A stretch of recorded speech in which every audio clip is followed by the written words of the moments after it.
What's up everybody, welcome to my channel. I'm going to show you step by step how I retouch my image and convert it from something like this to this one. You can see that the most trendy flyers. I'm going to show you how to do it. Let's step into Photoshop. Now if you haven't subscribed to my channel, please do so, because there are many resources and many freebies as well as many tutorials I come your way with all the time. Subscribe so I don't miss out on any of them.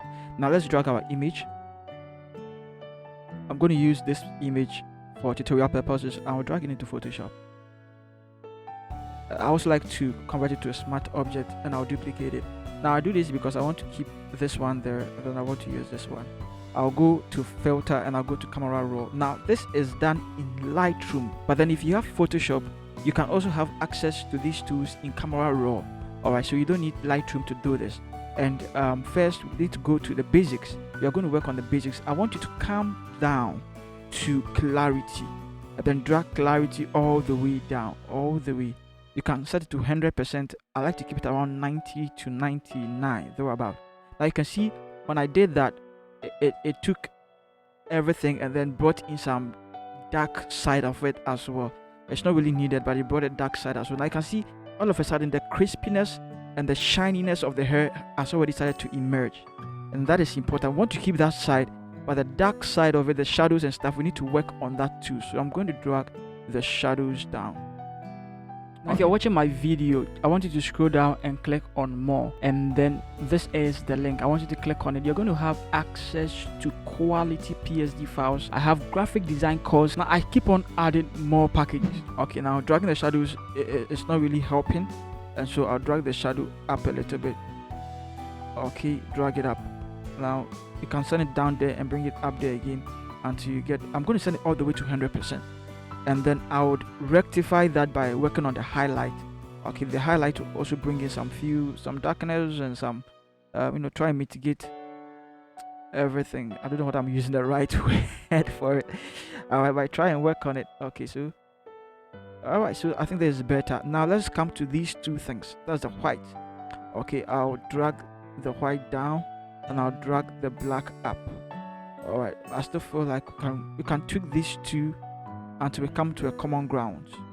Alright, just tweak them. Don't want it to be too much.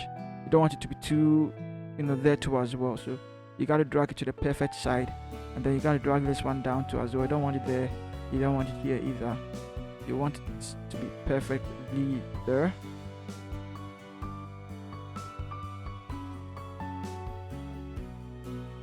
Okay, so I feel like this is better.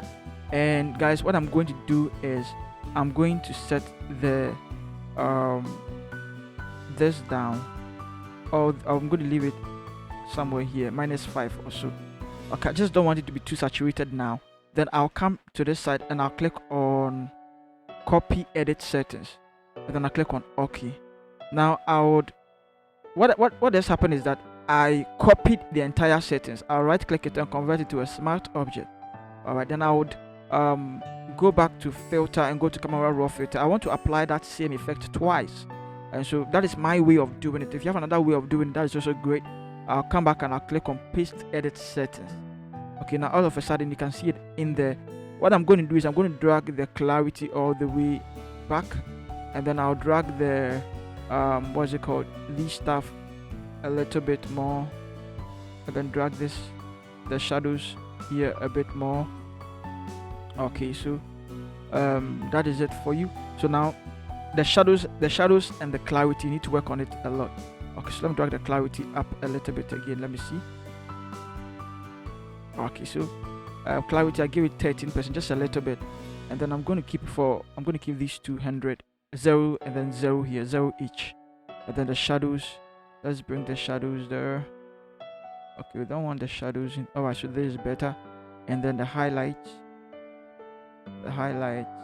this is way better. Okay, now the exposure and the contrast, I think I need to bring in some contrast to a bit. Okay, but the exposure, I'm going to leave it like that. I think it's better. Also, this is the time for me to increase the saturation just a bit is good. So we are done with the basics. The second thing is you want to go to details. You want to bring in the sharpening so that it becomes more crispy, and I'm going to drag the sharpening all the way to maybe around 100%. I don't want to keep it around 200 or something, 150 or anything. 100% is better. Let's zoom in. Let's zoom in so that you see it. Okay, let's see.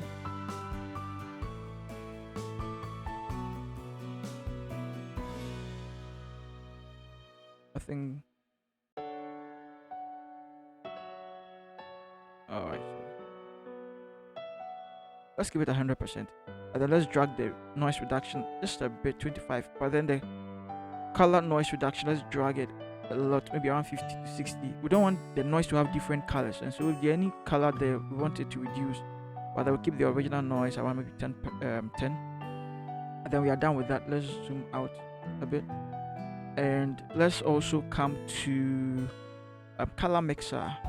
Then we are done. Now I want us to start from here, purple. All right, let's come down so that you see everything. All right, so now guys, once you are dragging it, just be watchful of the entire image. You don't want the face to be affected, and sometimes you don't want the color of the dress to also be affected. What you want to do is the hair and some minor colors in there that you feel like it shouldn't be there messing with the original colors. You want to take them off. So I'm going to start from here. All right, purple, and I'm going to drag the saturation down because I don't want purple to feature in there. Now this one as well, I'm going to drag it all the way down. I'm going to drag this also all the way down. Now guys, be watchful. I'm going to drag the hue all the way, the saturation all the way down. Yellow, sometimes yellow is in there a bit, but I feel like this one yellow is not going to be in there. I'm going to drag it all the way down. Let me look at the face. Orange, the face is normally orange, and so once you drag the saturation, that it affects the facial color, and we don't want that. Let's type 0 back there. Okay, so what we are going to do with the orange is that we need to convert the orange a little bit to red. So I'm going to the hue of the orange, and I'll drag it just a bit, -4, maybe perhaps we do. And then I'll come to the reddish, alright, the red, and then I'll drag the hue there a bit more. And I think this is fine by me. And then I'll click on OK. Now if you feel like the saturation is not that or the hue is not that much, you can come back and then boost the hue a little bit, but I feel like this is better, and I'll click on OK. And ladies and gentlemen, this is how you convert an ordinary image to this. Okay, but I'm going to show you the before and then the after. Now this is the before. All right, it had no life to it. It wasn't that interesting. It was boring. It was too ordinary. But this is the after. Okay, this is the after, and it looks crispy. It looks very beautiful. You can always go back there and then tone it down because you converted it to a smart object. You can come here and then tweak it. You can also double click it and go in there, and you can see another camera raw effect there. You can also tone it down from here and save it. Alright, so guys, now if you love this video, please hit the bell icon and subscribe to this channel. Love you all guys. See you in the next video. Peace.